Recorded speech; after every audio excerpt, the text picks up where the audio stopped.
Bismillahirrahmanirrahim. Assalamualaikum warahmatullahi wabarakatuh. Alhamdulillahirabbil alamin. Allahumma shalli ala sayyidina Muhammadin wa ala alihi wa sahbihi ajma'in. Segala puji hanya milik Allah. Salawat beserta salam semoga terlimpah curahkan kepada Nabi besar Muhammad sallallahu alaihi wasallam. Sahabat MQ yang dirahmati oleh Allah Subhanahu wa taala. Alhamdulillah pada kesempatan hari ini kita bisa dipertemukan oleh Allah dalam acara Tadabbur Al-Qur'an, dan insya Allah pada kesempatan ini ayat yang akan disampaikan adalah ayat 1-6 dari surat An-Nisa, ya, surat para perempuan. Mudah-mudahan dengan disampaikan ayat ini, kita bisa lebih baik lagi dalam keimanan kepada Allah, berkaitan dengan apa yang Allah sampaikan dalam surat An-Nisa ayat 1-6. Sahabat MQ yang dirahmati Allah, Allah Subhanahu wa taala menyampaikan dalam surat An-Nisa ayat 1 berkaitan dengan perintah Allah kepada seluruh manusia untuk bertakwa kepada Allah. Siapa Allah di sini? Allah yang telah menciptakan semua makhluk, termasuk makhluk yang pertama yaitu Adam alaihi salam. Allah menciptakan Adam. Kemudian Allah juga sebutkan dalam ayat ini bahwa Allah selain menciptakan Adam atau setelah menciptakan Adam, Allah ciptakan pendamping bagi Adam, yaitu Hawa yang diciptakan dari jenis sebagaimana Adam. Artinya apa? Dari jenis yang sama, yaitu manusia. Bahkan dalam hadis dikatakan bahwa Siti Hawa diciptakan oleh Allah dari tulang rusuk Nabi Adam alaihi salam. Kemudian Allah berpesan lagi, bertakwalah kalian kepada Allah dan sambungkanlah, ya, bertakwalah kalian kepada Allah dan dengan namanya kamu saling meminta dan peliharalah hubungan kekeluargaan. Sesungguhnya Allah selalu menjaga dan mengawasimu. Jadi Allah Subhanahu wa taala dalam surat An-Nisa ayat 1 ini menyampaikan tentang perintah untuk bertakwa kepada Allah yang telah menciptakan manusia dimulai dari Adam, kemudian Allah ciptakan Hawa, dan dari Adam dan Hawa Allah kembang biakan manusia yang banyak. Kemudian Allah pesankan lagi tentang ketakwaan kepada seluruh manusia. Agar apa? Agar manusia menjaga hubungan yang baik dengan sesamanya. Artinya apa? Agar menjadi manusia yang bisa saling memelihara kebaikan dalam urusan sosial. Dan Allah mengatakan di ayat akhir, sesungguhnya Allah selalu menjaga dan mengawasimu.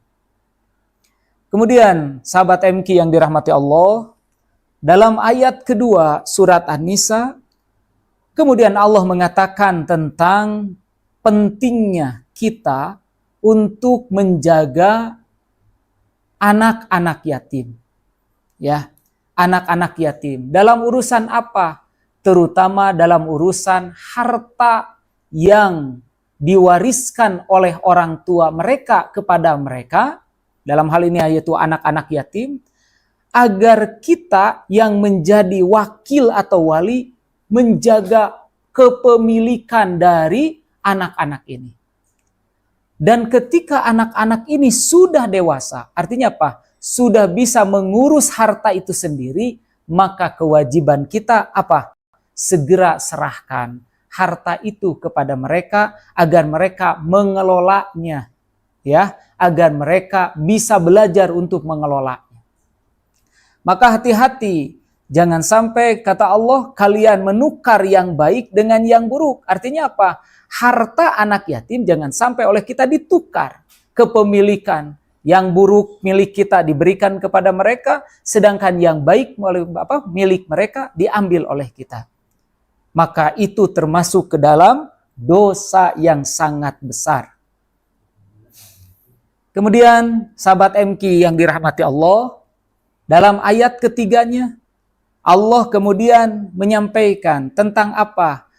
tentang jika kamu khawatir tidak mampu berlaku adil terhadap hak-hak perempuan yatim bila kamu menikahinya, maka nikahilah perempuan yang lain. Artinya apa?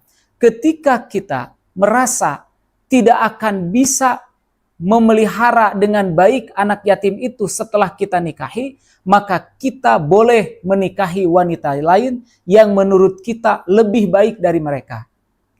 Dan dalam ayat ini juga Allah menjelaskan tentang bolehnya seorang laki-laki untuk menikahi lebih daripada satu perempuan dengan jumlah maksimal 4. Tetapi ini ingat sahabat MQ, dalam ayat ini pun Allah sekalipun membolehkan tapi memberi sebuah aturan. Apa aturannya?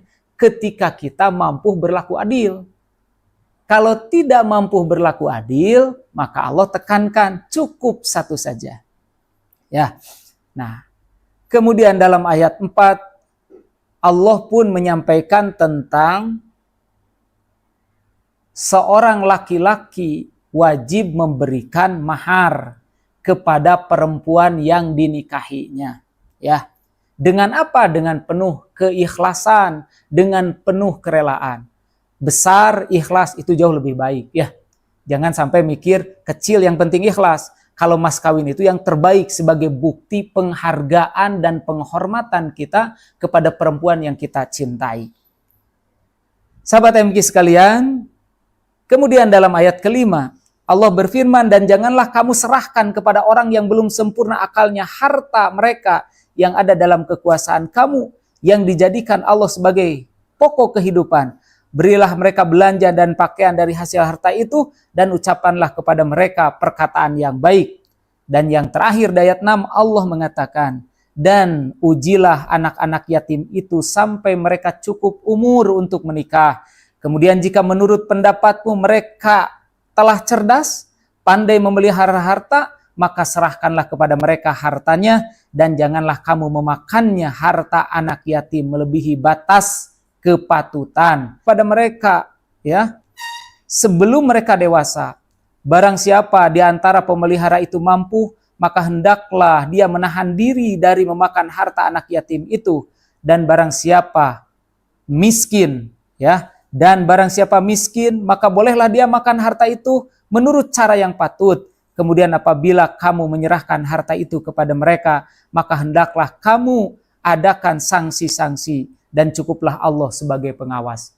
Jadi sahabat MQ sekalian, dalam surat An-Nisa ayat 1-6 ini Allah menjelaskan tentang satu, bagaimana Allah Subhanahu wa taala menciptakan manusia dari awal, yaitu Nabi Adam sampai dengan Siti Hawa, yang kemudian berkembang biak menjadi banyak. Dan ketika Allah memerintahkan kepada kita untuk apa? Mengembalikan atau menyerahkan urusan harta anak yatim ketika mereka sudah dewasa. Dan di sini Allah menjelaskan tentang kewajiban seorang laki-laki untuk memberikan mahar yang terbaik kepada istri yang dinikahinya. Maka jamaah yang dirahmati Allah, sahabat-sahabat MQ yang baik, mudah-mudahan dengan membaca surat An-Nisa ayat 1-6, kemudian kita pelajari terjemahnya, kita maknai apa yang ada di dalamnya, mudah-mudahan kita termasuk orang-orang yang bisa menjaga hubungan baik dengan orang-orang yang menjadi amanah bagi kita, termasuk anak-anak yatim yang ada di sekitar kita. Dan yang kedua, kita juga bisa menjaga amanah yang diberikan Allah kepada kita. Siapa? Istri kita. Benar-benar menjadi bagian yang harus dimuliakan dalam kehidupan kita.